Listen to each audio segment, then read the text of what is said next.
عرب کے لوگ سمجھتے تھے کہ معاف کرنا بزدلی ہے، صبر کرنا بزدلی ہے۔ وہ کہتے تھے یہ کیا بات ہوئی، ہمارا دشمن کیا سمجھے گا کہ بزدل ہے، انہوں نے معاف کر دیا ہے۔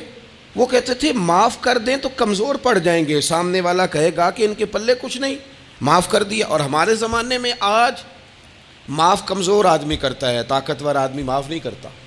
وہ جس کے پاس طاقت نہیں ہوتی وہ کہتا ہے ٹھیک ہے میں نے اللہ پہ چھوڑ دیا، حالانکہ اس نے بھی اچھا کیا، پر کمال تو یہ ہے کہ تیرے پاس ساری طاقت ہو پھر بھی تو فیصلہ اللہ پہ چھوڑے۔ اور حضرت موسیٰ کلیم اللہ علیہ السلام نے عرض کیا تھا مالک تیرے بندوں میں تیری نظر میں معزز کون ہے؟ تو رب کریم نے فرمایا میرے کلیم جس کے پاس بدلہ لینے کی طاقت ہو پھر بھی معاف کر دے وہ رب کی نظر میں بڑی عزت والا ہے۔ عرب کے لوگ سمجھتے تھے یہ بزدلی ہے کہ میں معاف کر دوں، لیکن حضور نے ان کو اخلاقی طور پہ بدل دیا، اور نبی پاک نے فرمایا معاف کرنا بزدلی نہیں، یہ تو اعلیٰ ظرفی ہے۔ تو پھر کس طرح بھلا معافی ان کو ہوئی؟ فتح مکہ کے دن حضور نے اس طرح نہیں معاف کیا کہ پہلے ہمارے ہاں بھی لوگ معاف کرتے ہیں تو ہم پتہ کس طرح معاف کرتے ہیں، پہلے ساری اس کی زیادتیاں گنواتے ہیں۔ پتہ ہے نا تو نے اس وقت کیا کہا تھا، یاد ہے نا تو بڑی ڈینگے مارتا تھا، یاد ہے نا تو بڑی بڑکے مارتا تھا۔ عرب کے لوگ سارے سامنے کھڑے ہیں، پتہ کون کون ہیں؟ اکرمہ بن ابو جہل آخری دن تک لڑے، ابو سفیان آخری دن تک لڑے، سارے لوگ سامنے کھڑے، کچھ بھاگ گئے ہیں جان بچا رہے ہیں۔ حضور نے کیا فرمایا؟ فرمایا پتہ تمہارے ساتھ آج سلوک کیا کرنا ہے؟ یا رسول اللہ بتائیے۔ تو نبی پاک نے فرمایا وہی کرنا ہے جو جناب یوسف نے بھائیوں کے ساتھ کیا تھا، بات ہی کوئی نہیں کرنی، پچھلا قصہ چھیڑنا ہی نہیں، نہ کانٹے بچھانے کی بات کرنی ہے، نہ روڑے مارنے کی کرنی ہے، نہ بدر میں آنے کی کرنی ہے، نہ احد میں پتھر مار کے دانت شہید کرنے کی بات کرنی ہے، نہ خندق کی بات کرنی ہے، نہ خیبر کی کوئی بات۔ جاؤ نہ معاف کیا، بات ہی کوئی نہیں کرنی، معافی دے دی۔ ابو سفیان کہنے لگے حضور مجھے بھی معافی ہے۔ سونیا تیرے کرم پہ قربان جاؤں۔ میرے کریم فرمانے لگے تو قبیلے کا سردار ہے، مکہ شریف کے لوگ تجھے بڑا سمجھتے ہیں، دیکھ حضور معاف بھی کرتے ہیں اور عزت بھی دیتے ہیں۔ فرمایا جا میں نے تجھے معاف کیا، اور جو تیری حویلی میں آ کے پناہ لے لے گا میں اسے بھی معاف کر دوں گا، اسے بھی معافی مل جائے گی جو تیرے گھر آ جائے گا۔ اب تبدیلی آ گئی، وہ جو اندر کفر تھا وہ ٹوٹ گیا، انقلاب آ گیا۔ یہی ابو سفیان جو کل تک مخالفت میں لڑتے تھے پھر یہ حضور کے ساتھ جنگوں میں جاتے، اور اس طرح جاتے کہ حضور گھوڑے پہ بیٹھے اور جناب ابو سفیان نے گھوڑے کی لگام تھامی ہے، ہر میدان میں گئے، ہر جگہ خدمت کی۔ اکرمہ بن ابو جہل کا پتر ہے، کوئی کسر نہیں چھوڑی اس نے، حد کر دی، ہر جگہ لڑا، ہر مقام پہ۔ لیکن فتح مکہ کے موقع پر یہ بھاگ گیا تھا، جان بچا کے چھپ گیا۔ اس کی بیوی آئی، آگے کہنے لگی سونیا میرے چھوٹے چھوٹے بچے ہیں، مجھے پتہ چلا ہے کہ میرے شوہر کے لیے آپ نے ڈیتھ وارنٹ جاری کر دیے ہیں کہ جہاں ملے مار دیا جائے، صحابہ نے یہ اعلان کیا ہے، وہ سخت مجرم ہے، اس کے لیے سخت آرڈر جاری کیا گیا ہے۔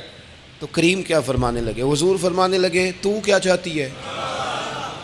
میں کوئی آپ کو قصہ تو نہیں نہ سنا رہا، خدا را مہربانی کریں، تھوڑا سا دل بڑا کریں، تھوڑا سا۔ وہ ساس کہتی ہے جی میں کیویں معاف کر دیاں جی، تمہیں پتہ نہیں پیر صاحب میرے اندر زخم کنے نے، مثلاً کیا ہے، گولی مار دی ہے کسی نے کسی کو۔ بہو سے کہیں تو کہتی ہے جی میں معاف کر دوں، اس کو معاف کر دوں، آپ کو بتاؤں اس نے تکلیف کتنی دی۔ مہربانی کرو ایک دوسرے کو معاف کرو، اپنے دل میں گنجائش پیدا کرو۔ اس بندے کی بات ہو رہی ہے جو باپ سے لگا ہوا ہے مخالفت کرنے، ابے نے بھی ظلم کیے، اس نے بھی کیے۔ حضور اس کی بیوی سے کہتے ہیں کیا چاہتی ہے؟ کہنے لگی حضور معاف کر دیں اسے۔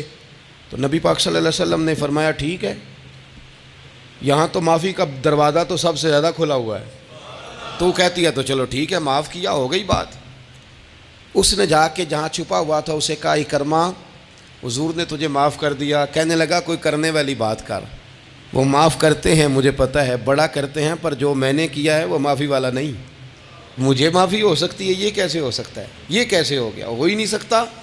اس کی بیوی پھر آئی، کہنے لگی حضور وہ مانتا نہیں، یہ تاریخ صرف میرے رسول کی ہے، یہ سیرت صرف میرے رسول کی ہے، کہ جس کو معاف کیا جا رہا ہے اس کی سمجھ میں بات نہیں آ رہی کہ بھلا مجھے معاف کر دیا ہے۔ حضور کہتے ہیں اچھا تو بتا وہ کیسے مانے گا؟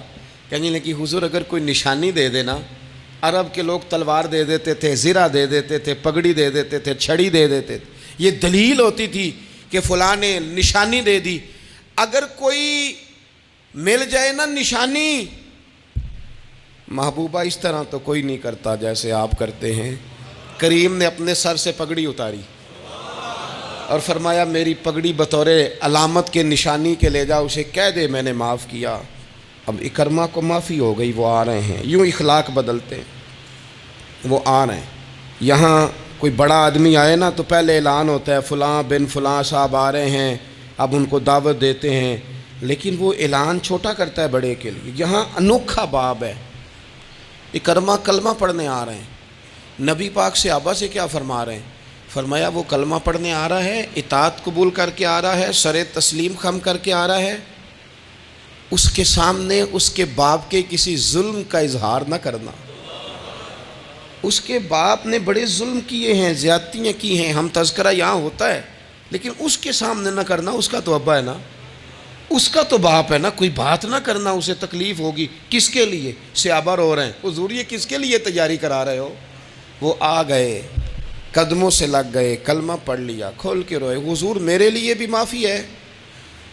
تو کریم نے فرمایا ہاں، میں رحمت والے رب کا رحمت والا رسول ہوں، ہے نا معافی. اکرمہ مسلمان ہو گئے. پھر تلوار کو صاف کر کے کہنے لگے سونیا پہلے یہ اسلام کی مخالفت میں لڑتی تھی، اب حمایت میں لڑے گی. مجھے بتائیں، ایک ایک گلی اکرمہ گئے اسلام کی حمایت میں تلوار لے کے، ایک ایک گلی. اور آپ پچھلے جہاد میں بھی گئے تھے، اس جہاد میں نہ جائیں تو کہنے لگے کفارہ نہیں ادا کرنا، پچھلے داغ نہیں صاف کرنے. میں جاؤں گا، گلی گلی جاؤں گا، نگر نگر جاؤں گا، جھنڈا لے کے جاؤں گا. میں بتاؤں گا کہ جب کوئی مدینے والے کے پاس آئے تو رب دل بدل دیا کرتا ہے. انقلاب آتے ہیں، عادتیں بدلتی ہیں، طبیعتوں میں تغیر آتا ہے. کون کہتا ہے نہیں آتا؟ میں جاؤں گا. حمص میں حضرت عمر کے زمانے تک اکرمہ لڑے، سالوں میدان میں رہے اسلام کی حمایت میں. اور پھر حمص کے میدان میں حضرت عمر کے دور میں لڑتے ہوئے شہادت کی موت اللہ نے انہیں عطا فرمائی.